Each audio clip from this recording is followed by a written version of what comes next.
তারা তলোয়ার গলা খাপের মধ্যে ঢুকাইয়া দিয়ে বলল, ইমাম মুসলিম তোমার তলোয়ারটা রক্ত গলা মুছে তলোয়ারে ঢুকিয়ে এলাম, আমাদের তলোয়ার গলা আমাদের খাপে ঢুকিয়ে নিলাম, আর যুদ্ধ হবে না, তোমাকে আমান দিলাম, স্বাধীনতা দিলাম, তোমাকে আর তলোয়ার মারবো না, যুদ্ধ হবে না, দয়া করে নিচে নেমে আসো, আমাদের ধরা দাও। যখন বলল, আমার ইমাম মুসলিম রাদিয়াল্লাহু তাআলা আনহু ঘর থেকে সিঁড়ি বেয়ে নিচে নেমে আসলেন। আর যেমনি নিচে নেমে আসা গাপ করে হাত ধরে নিয়েছে। কি ব্যাপার?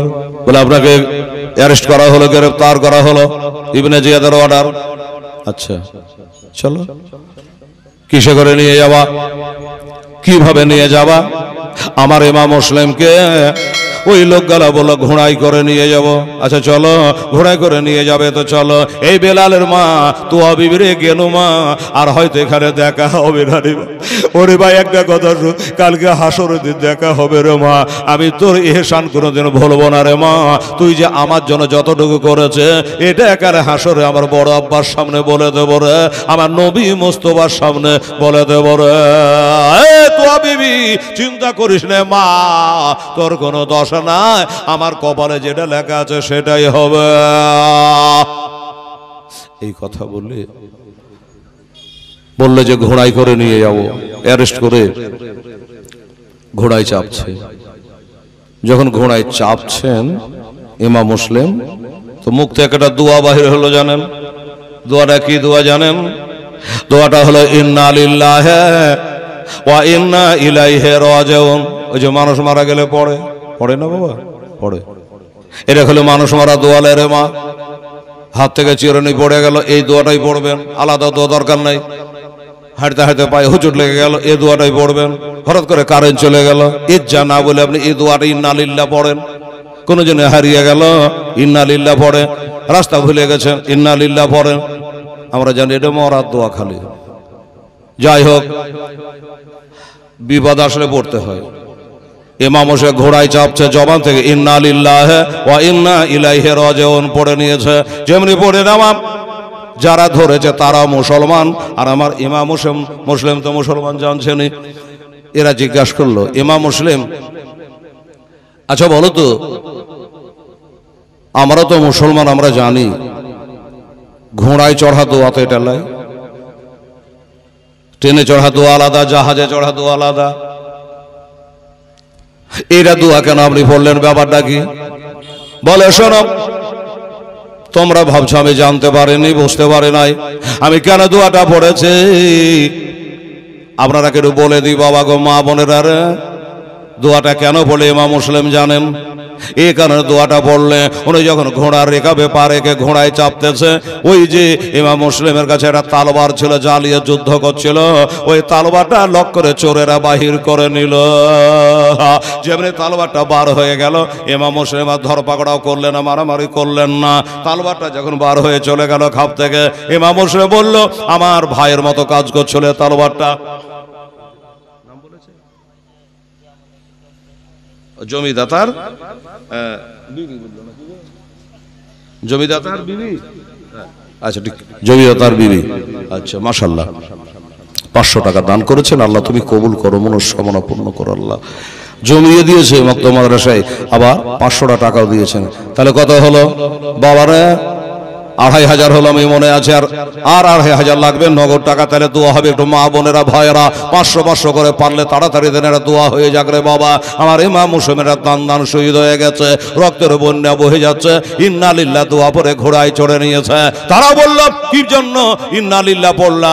বলে তোমরা বুঝতে পারবা না, আমি জানি আমার এই দেশে ভাই নাই, দাদা নাই, আব্বা নাই, চাচা নাই, কেউ নাই। আমার এই তালবারটা কাছে ছিল, আমার ভাইয়ের মতো কাজ করছিল, বুকে শক্তি ছিল। আমার তালবার যখন তোমরা চুরি করে নিলা, আমি বুঝে নিয়েছি আমার বিপদ আসতে আর দেরি নাই, আমার বিপদ আসতে দেরি নাই, হাত লিয়া যুদ্ধ করতে পারবো। এই জন্য আমি ইন্না লিল্লাহটা পড়েছি। তাহলে ঠিক আছে, চলো, নিয়ে গেল। ইবনে জিয়াদের কাছে হাজির করো, হুজুর এই দেখো পাকড়া করে নিয়েছে তোয়া বিবির বাড়ি থেকে বেলালের মা। ওদের বাড়ি থেকে ধরে আনলাম।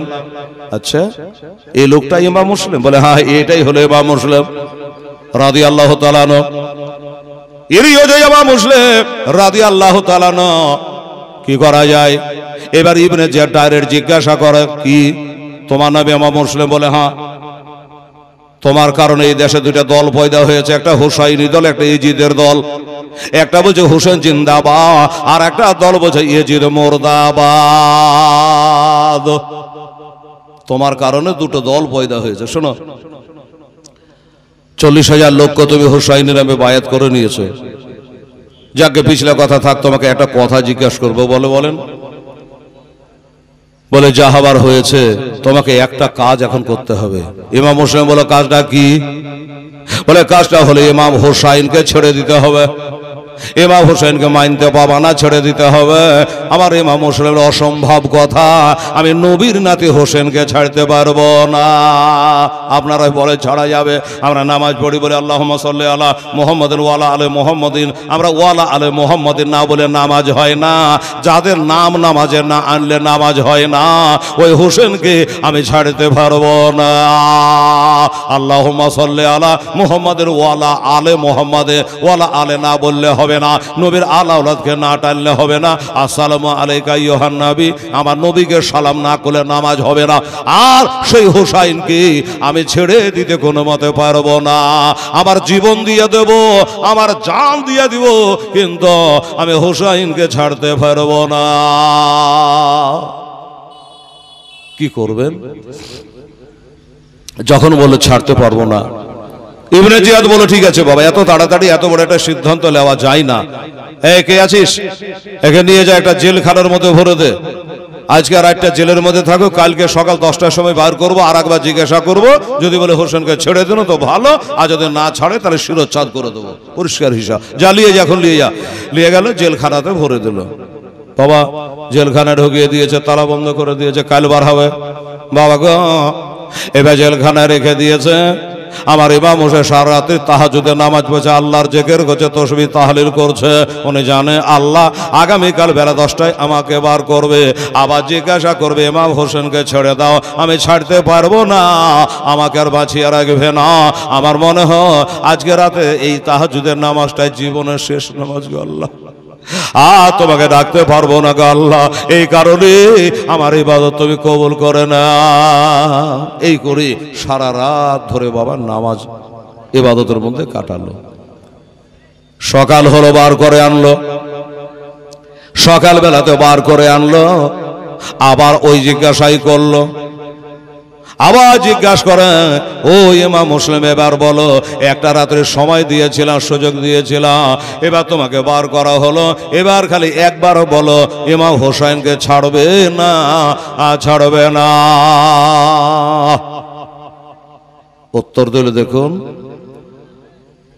আমি হোসেনকে ছেড়ে দিতে রাজি। হোসেনকে ছেড়ে দিতে রাজি? আরে এই কথাটা কালকে যদি বলতে তাহলে জেলে থাকতে হতো না, ভালো মন্দ খাবার খেতে, ফুল বিছানায় ঘুমাইতা।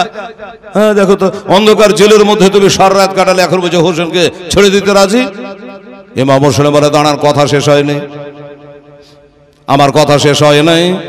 আমি হোসেনকে ছাড়িয়ে দেব কথা বলেছে পাক্কা, কিন্তু 3টা কথা আছে। কি 3টা কথা? 1 নম্বর কথা হলো হোসাইনকে আমি ছেড়ে দেবো, কিন্তু হোসাইনের নানার মতো নানা কে আছে, বাবার মতো বাবা আছে, মার মতো মা আছে, নানির মতো নানি আছে, খালার মতো খালা আছে। আমার হোসেনের মার মতো মা একটা জগতে কার আছে দেখা? যদি দেখাতে পারো, আমি এক বাক্যে আমার হোসেনকে ছেড়ে দেব। বাবা গো, আমার মা বোনেরা, এবার ইবনে জিয়াদের মাথা চ করে ঘুরে গেল। এ তো বিরাট শর্ত মেরে দিয়েছে যে হোসেনের মার মতো মা জগতে কাহরিন নাই, আমি দেখাইতে পারবো না রে বাবা। বলে তাহলে আমি ছাড়তেও পারবো না। ইবনে জিয়াদ বলছো এই কারণেই হঠাৎ করে তুমি বলে রাজি হয়ে গেলাম। আমিও তো বলি ওই ঘরের সন্তান এত তাড়াতাড়ি রাজি হওয়া তো কথা না। পিছনে পেঁচ লাগিয়ে দিয়েছ।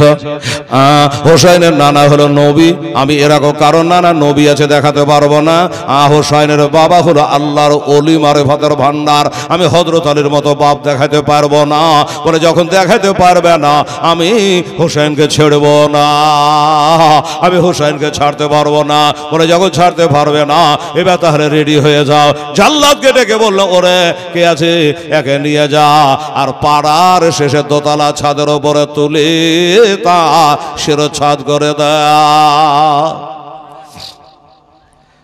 শিরচ্ছাদ করে দাও, কতল করে দাও।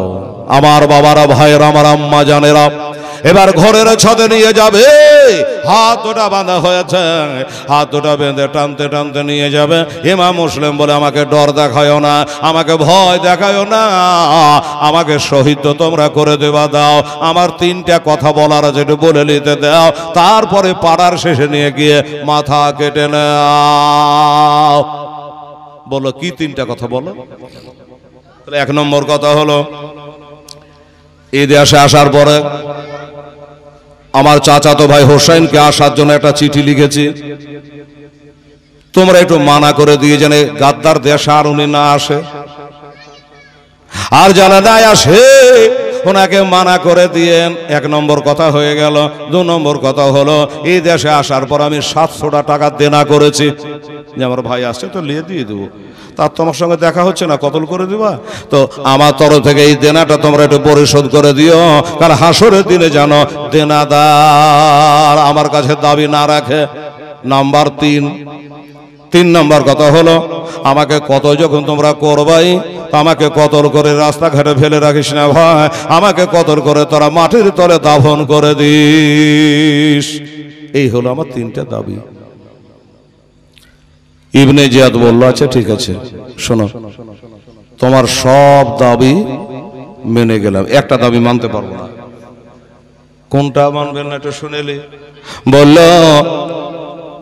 তোমার জানাজার নামাজ পড়বো না। আশ্চর্য, মাটি ঝাড়ি দিতে পারবো না, কবর দিতে পারবো না। ইমাম মুসলিম বলে, হায় রে পাপী, আমার নবী বলেছে কেউ যদি জানাজায় দাঁড়িয়ে যায় একটা উহুদ পাহাড়ের নেকি হয়, আর কেউ যদি 3 বার মাটি দেয় তো একটা উহুদ পাহাড় বরাবর নেকি হয়। আর তোরা এত বড় পাপীর দল, যেটাতে নেকি আছে ওইটাই বলছিস পারবি না। 700 টাকা দেনা শোধ করবি, কিন্তু নেকিটা পারবি না। আমার বলা কর্তব্য, আমি বললাম, এবার তোরাকে যেটা ভালো লাগে করবে। এই কথা বলে বাবা এবার টানতে টানতে ওই পাড়ার শেষে নিয়ে চলে গেল, ঘরের ছাদে তুলে দিয়েছে। এবার তারে শহীদ করে দেবে, কতল করে দেবে। ইবনে জিয়াদ অর্ডার করে দিয়েছে, কতল করে দিয়া ওই দোতলার ছাদ থেকে নিচে চালাইয়া ফেলে দিও। এদের জন্য দোয়া খায়ের করো না, দাফন করো না, এর জন্য জানাজা করো না। হাকিমের হুকুম হয়ে গেল। আমার ইমাম মুসলিম রাদিয়াল্লাহু তাআলা আনহুকে টানতে টানতে বাবা নিয়ে গিয়ে পাড়ার শেষে 2 তলা ছাদের উপরে তুলে দিয়েছে। হাত দুটা পিছন করে বাঁধা আছে, কিছু উপায় নাই। তলোয়ার তুলেছে, গর্দানে মারবে। ওই তলোয়ার যখনই মারতে যাবে বলে, ভাই শোনো, প্রাণের ভিক্ষা চাইবো না, যা চাইবো আল্লাহর কাছে, ইয়াকা নাবুদু ওয়া ইয়াকা নাস্তাইন। খাস করে আল্লাহ তোমার ইবাদত করে, যা কিছু চাই তোমার কাছে চাই, কারো কাছে নয়। বাবা গো, উনি বলল আমাকে কতল তোমরা করে দেবে ভাই, প্রাণে ভিক্ষা চাইবো না। তবে একটা কথা বলবো, এখানে ইয়াজিদ নাই, এখানে ইবনে জিয়াদ নাই, এখানে খলিদ বিন ইয়াজিদ নাই, এখানে সিনান বিন আনাস নাই, এখানকার সীমার পাপী নাই, এখানে তোমাদের কেহ নাই, আমাদের কেহ নাই। একটা কথা বলবো ভাই, তোমরা যে আমার নবীর কলমা পড়েছ, তোমরাও মুসলমান, আমিও মুসলমান, এই হিসাবে একটা কথা বলতে দিলে বলতাম। বলে, বলো কি কথা বলবে? বলে, ভাই রে, আমার মাথাটা এখনই একটা তালোয়ার মারলেই মাথাটা ছাদের উপরে গুম করে পড়ে যাবে, আমি কতল হয়ে যাব, শহীদ হয়ে যাব রে। কিন্তু তোদের কাছে একটাই দাবি, আমাকে যেন একটু পিয়াসা লেগে গেল রে ভাই, পারিস না এ দুনিয়া থেকে চলে যাওয়ার আগে আমাকে একটু পানি পার করাতে পারবি না? একটু পানি পার করাতে পারবি না রে ভাই? ওই নির্দয়েরা ওই মানুষগুলা বললো, না না না, তুমি ইয়াজিদকে মানো না, ইবনে জিয়াদের হুকুম মানো না, তোমাকে পানি দেওয়া হবে না, পানি দেওয়া হবে না। বলে, ভাই একটু পানি দি, কাল হাসরের দিনে হাউজে কাউসারে পানি দিয়ে তোরাকে শোধ করে দিব রে। একটু পানি দিয়ে বলো না দেওয়া হবে না। ওদের মধ্যে একজন বলে হ্যাঁ রে, লোকটা তো দুনিয়া থেকে চলেই যাচ্ছে, তাছাড়া এখানে ইয়াজিদ নাই, এখানে ইবনে জিয়াদ নাই, এখানে কেউ নাই, আমরাই আছি। লোকটা তো এখনই একটা তলবার মারলে খতম হয়ে যাবে, একটু পানি দিলেই বাকি আছে, একটু দিয়ে দেবো না, যাহাই হবে। এক লোটা পানি এনে দিল, হাতের বাঁধনটা খুলে দিল, পিছন দিকে বাঁধা আছে, কে পানি কেমন করে পান করবে। হাতের বাঁধনটা খুলে দেওয়া হলো, পানির লোটাটা দুই হাতে নিল, পানির লোটাটা নিয়ে বিসমিল্লাহ বলে মুখের দিকে বাড়াচ্ছে। গাইবানা আওয়াজ হলো, ও ইমাম মুসলে, তো এই পানির লোটা যতই মুখের দিকে নিয়ে যাও, এ দুনিয়ার পানি তোমার ভাগ্যে থেকে তুলে নিয়েছে, এ দুনিয়ার পানি তোমার কপালে না, তোমার কপাল থেকে পানি তুলে নিয়েছে। কে আওয়াজ দেয়? আল্লাহ গো। কেন? এ তো আমার হাতের কাছে পানি, খেলে মুখে ভিড়ালে ঢাক ঢাক করে পান করে নেব। বলে যতই তোমার মুখের কাছে থাকো, এই পানি তুমি পান করতে পাবা না, এই পানি তুমি পান করতে পারবে না। এই কথা বলে যেমনি পানির লোটাটা বাবা বিসমিল্লাহ বলে মুখে লাগিয়ে দিয়েছে, আর যেমনি মুখে লাগিয়ে দেওয়া, ওই যে তু হাবিবের বাড়িতে উপরকার ঠোঁটটা কেটে গিয়েছিল, গেলাসে পানি পান করলে, জগের কথা আলাদা, বদনার কথা আলাদা, লোটায় গেলাসে পানি পান করলে উপরকার ঠোঁটটাই পানি তাকে ঠেকবে রে মা।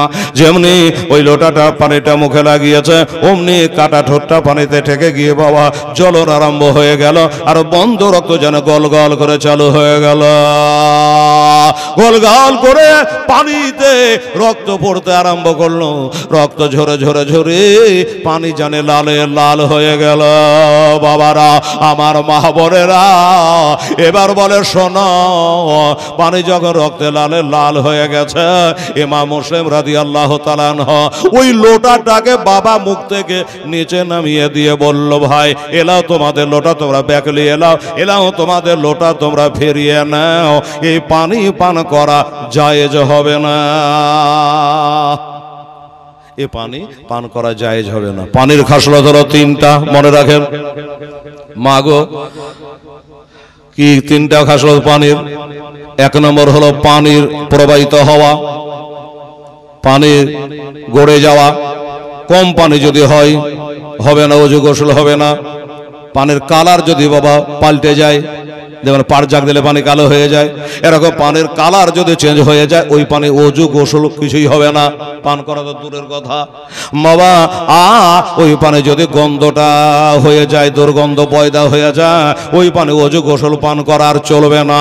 আমার ইমাম মুসলিম তারা তাদের ঘরে ফতোয়া তৈরি হয়, উনি দেখলো পানির দিকে তাকায়া পানি নাই, যেন ওই বর্তনে শুধু রক্ত আর রক্ত, গল গল করে ঠোঁটে রক্ত গলা পড়ে পানি জানে লাল কালার হয়ে গেছে। ওরে চিন্তা করলো পানির কালার নাই, কালার চেঞ্জ হয়ে গেছে, কাজে এই পানি পান করা আমার জন্য জায়েজ হবে না। আমার বাবারা মায়েরা রে, পানি আর পান করলো না, এই জন্য তো আল্লাহ গায়েবানা আওয়াজ করে বলল, পানি যতই তোর কাছে থাক, এই পানি তোর কপালে আর না।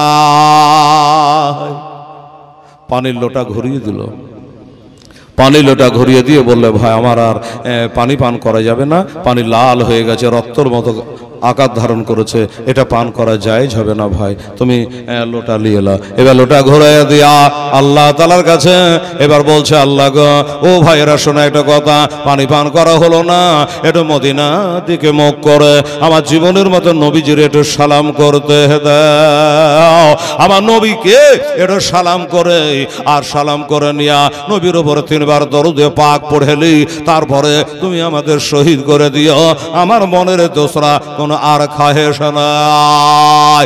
মদিনা দিকে মুখ করে চোখ দুটো বন্ধ করে বলছে, ইয়া রাসূলুল্লাহ, হাবিবাল্লাহ, হুজুর আমার বাচ্চা দুটো এনেছিলাম সাথে করে, এতিম দুটো ছেলে, কি যে হলো কি যে না, যাবার কালে একটু মুখ খান, ছেলেদের আমি দেখতে পেলাম না, ছেলেরা আমাকে দেখতে পেল না, আমি ছেলেদের দেখতে পারলাম না, আমার ভাই হোসেনের সঙ্গে আমার দেখা আর হলো না, আমাকে এখন কতল হয়ে যেতে হবে।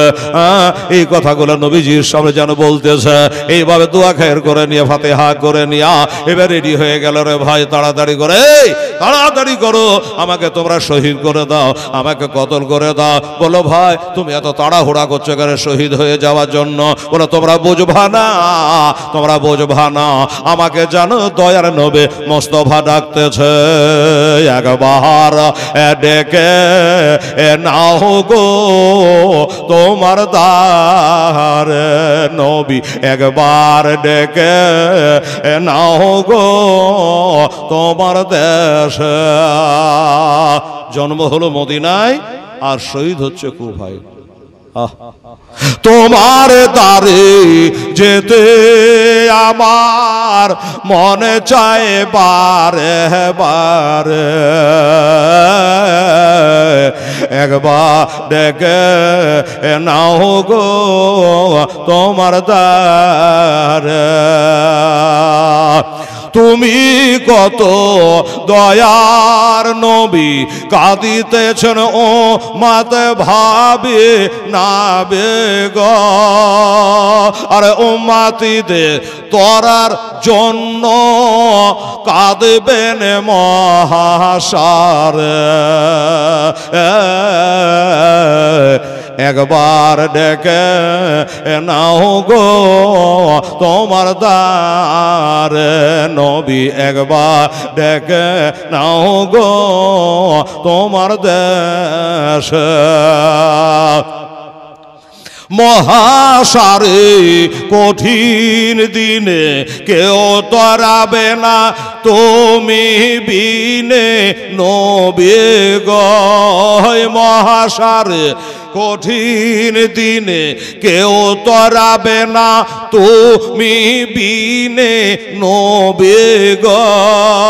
আরে গুনাহগার সব দলে দলে আসবে তোমার দ্বারে, একবার ডেকে নাও গো তোমার দ্বারে নবী, একবার ডেকে নাও গো তোমার দ্বারে। মনে বড় আশায় আছি যাব আমি তোমার কাছে নবী গো। আমার মনে বড় আশায় আছি যাব আমি তোমার কাছে নবী গো।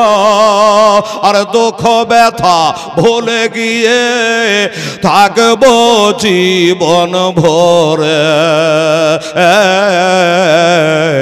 একবার ডেকে নাও গো তোমার দ্বারে নবী, একবার ডেকে নাও গো তোমার দ্বারে। আমার ইমাম মুসলিম বললেন, দেখো ভাই, আমার মনের আশা পূর্ণ হয়েছে যে আমি নবীজির একবার যাবার কালে শেষ সালামটা করতে পেরেছি। তাই আর তুমি দেরি করো না, আমাকে তাড়াতাড়ি শহীদ করে দাও। আমি শহীদ হয়ে গেলে কবরে গিয়ে আমার নবীর সঙ্গে দিদার হবে, আমার নবীর সঙ্গে দেখা হবে। আর দেরি করো না বাবা গো। আমার মা বোনেরা রে, আসমান জমিন কাঁদছে রে মা, আসমান জমি যেন হিলে যাচ্ছে রে মা। এত জোরে একটা তালওয়ার তুললো মা, একটা তালওয়ার তোলে বাবা, এত জোরে মারলো বাবা, এর দেহ থেকে মাথাটা কেটে গম করে যেন ছাদের উপরে পড়ে গেল। ছাদের উপরে পড়ে গেছে, আসমান জমির কালচে, পশু পাখি কালছে রে, গাছপালা পাহাড় পর্বত যেন হিলছে রে। আমার মা ফতেমার ঘরের সন্তান, একদিকে দেহু একদিকে মাথাটা গম করে পড়ে গেছে বাবা। আর রক্ত গলা জানে টেন দিয়ে বৃষ্টির পানির মতো জানে পড়তে আরম্ভ করে দিয়েছে বাবা। একদিকে দেহখানা তড়পাচ্ছে, একদিকে মাথাটা গড়তে গড়তে কান্নিসে বেঁধে আছে রে বাবা। একটা দোয়া পড়েন, ইন্না লিল্লাহি ওয়া ইন্না ইলাইহি রাজিউন। ও বাবা গো, এমনি করে এখনো লাশটা স্থির হয় না, এখনো ধড়পড়ি বন্ধ হয় না বাবা। তারা কত নির্দয় ছিল, কত বড় পাষাণ ছিল বাবা। এবার চিন্তা করলেন মা বোনেরা গো, এবার ওই যে ধড়পড় করে কোরবানি জবাই তো আপনারা দেখলেন বাবা। অনেকে আছে যখন বিসমিল্লাহে আল্লাহু আকবার কোরবানি জবাই হয়ে গেল, তারপরে দেখা যায় ওই ছাগল বকরি যখন বাবা ঠান্ডা মেরে যায়, হিলাহিলি বন্ধ করে দেয়, তখন বাকি কাজ আরম্ভ করে দেয়। কিন্তু এরা এত বড় কষাই ছিল বাবা গো, গলাটা কেটে নিয়েছে, লাশটা যে উলাট পালাট করছে, লাশটা যে ধরপড় করছে, তাও তাদের দিলে দয়া হলো না। একটা হাত ধরে একটা পা ধরে ওই দোতলার ছাদ থেকে নিচে চালিয়ে বাবা ফেলে দিল। নিজে যাব চালিয়ে ফেলে দেওয়া, হাড্ডি মাংস যেন চুর চুর হয়ে গেল, বাবারে টুকরা টুকরা হয়ে গেল। এই বেদবেরা, এই গভীরা জানা যত দূরের কথা, একটু দোয়া পর্যন্ত করলো না। আমার মুসলমানেরা, আমার আম্মা জানেরা, আমার ভাইয়েরা, ওরা দোয়া করলো না, আমরা দোয়া করা পাটি। বাবা একটা কথা বলবো, এই মুসলমানেরা রে, আল্লাহর মোহাব্বতে, নবীর মোহাব্বতে, পাঞ্জাতরের মোহাব্বতে বাবা একটা করে 1000 টাকা, চাহে নগদ হোক চাহে বাকি হোক, 5টা খোদার বান্দাকে বলবো আপনারা পারলে একটু দানটা করেন বাবা। আর ইমাম মুসলিমের রক্তের দোহাই দিয়া, চোখের পানি ফেলাইয়া আল্লাহর কাছে একটা দোয়া করব দাদা ভাই। এদিকে 2, 2.5, 3,000 টাকা দিয়েছে, দোয়াটা বাকি রেখেছি, এবারে একটা করে 1000 টাকা। পারবেন না, কাছে না থাকলে 200, 100 দেন, বাকি খাতায় লিখিয়ে দে, একবার দুবার সময় নিয়ে দিয়ে দেবে। আমার মায়েরা, বোনেরা, আপনারা যদি কোনো মা, আমার মা ফাতেমার আঁচল ধরে বেহেশতে যেতে চাস, মা ফাতেমার দামান ধরে, আমার মা ফাতেমা কাঁদছে রে বা, ঘরের সন্তান শহীদ হয়ে গেছে, গলা কাটিয়ে দিয়েছে রে বা, ওই মা ফাতেমার চোখের পানি মোছাতে যদি পারো মা, একটা 1000 টাকা, মোরা বাপ মা জিন্দা, বাপ্পার নামে পারলে নগদ হোক চাহে বাকি হোক, যদি পারেন আপনারা লেখাবে। আর আপনাদের মধ্যে যারা পারবে এটা দয়া করে এসে বলেন, মৌলানা হিলাল রে, আমি একটা 1000 টাকা, আমার আব্বা বাড়ি গাড়ি জমি জায়গা ছেড়ে সব চলে গেছে, আমি সেই বাপের নামে একটা 1000 টাকা দান করে দিলাম। আমার ভাইয়ের, আমি গুনাহগার পাপী, দেশে দেশে বাবা, কখনো বাংলাদেশ, কখনো আসাম, কখনো ত্রিপুরা, কখনো মালদা, কখনো জলপাইগুড়ি, শিলিগুড়ি, কত দূর দারাজে জালসা করতে যাই বাবার আমার ভাইয়েরা। হার জায়গাতে আপনাদের জন্য দুহাত তুলে দোয়া করবো মুআজ্জাজ সামনে কারা। ও মুসলমান, একটা খোদার বান্দা যদি পারেন নগদ হোক চাহে বাকি হোক, রাজি হয়ে যান। মাইকের আওয়াজ বহু দূরে যাচ্ছে, তাড়াতাড়ি করে বলুন।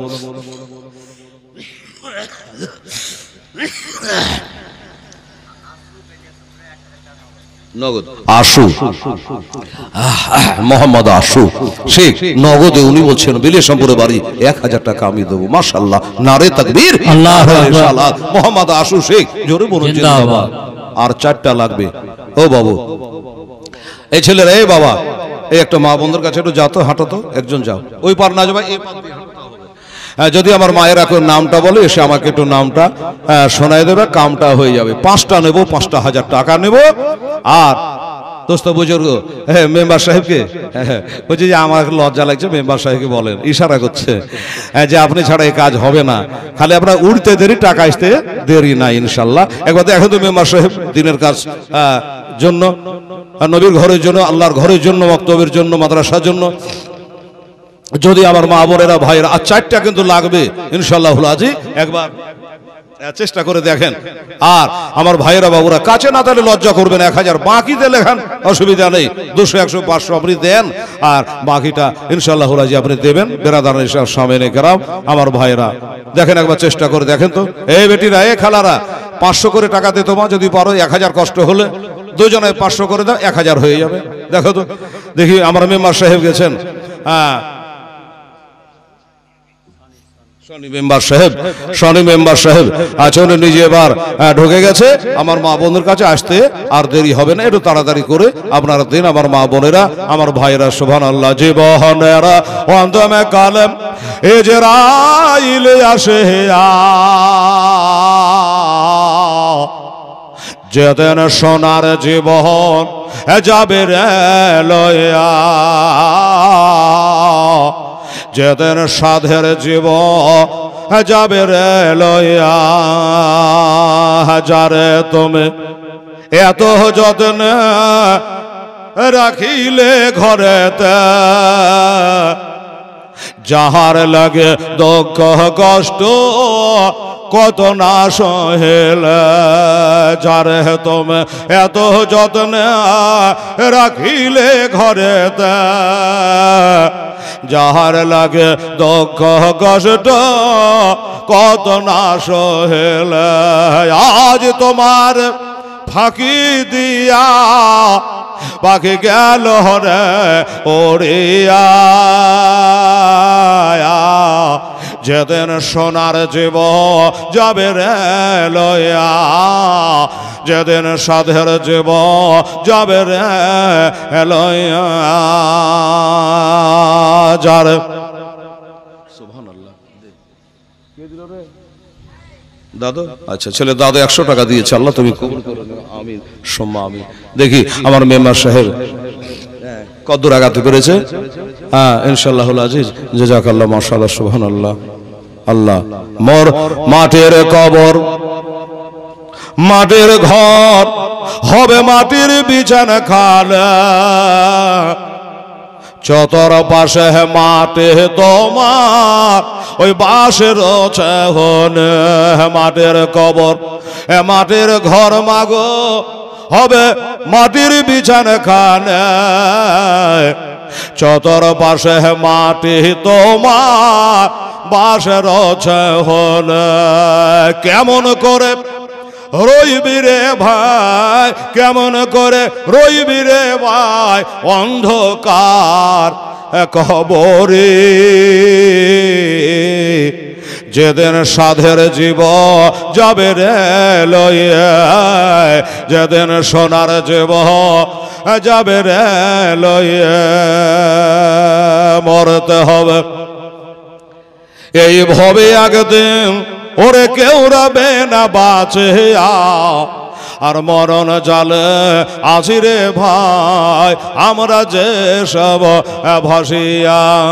আল্লাহুম্মা সাল্লি সাইয়্যিদিনা মাওলানা মুহাম্মদ ওয়ালা আলে সাইয়্যিদিনা মাওলানা মুহাম্মদ সাল্লাল্লাহু মুহাম্মাদিন সাল্লাল্লাহু মুহাম্মদ হরদম জবান সে নিকালো পাক নামে মুহাম্মদ, হরদম জবান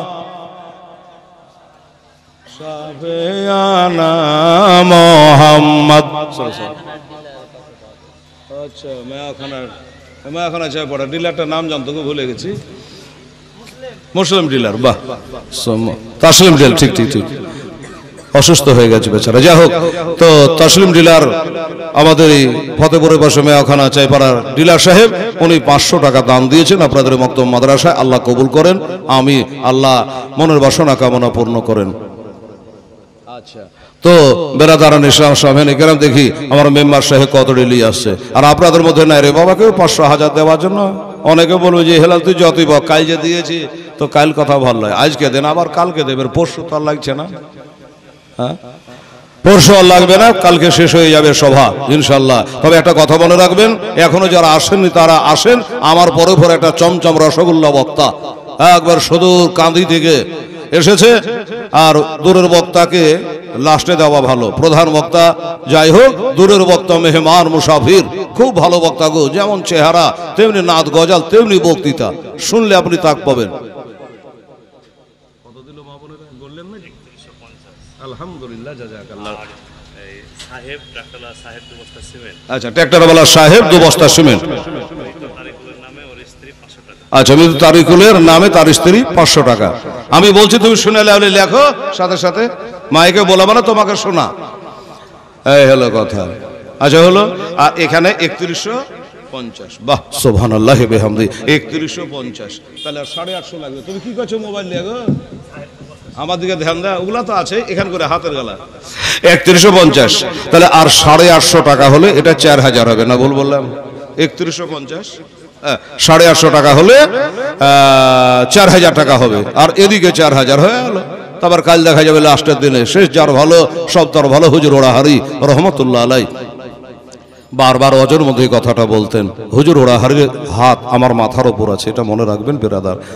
তো আমার ভাইরা বাবুরা আপনারাকে বলছি, আচ্ছা 100-200 করে 850 টাকা আপনারা কেউ পারবেন না?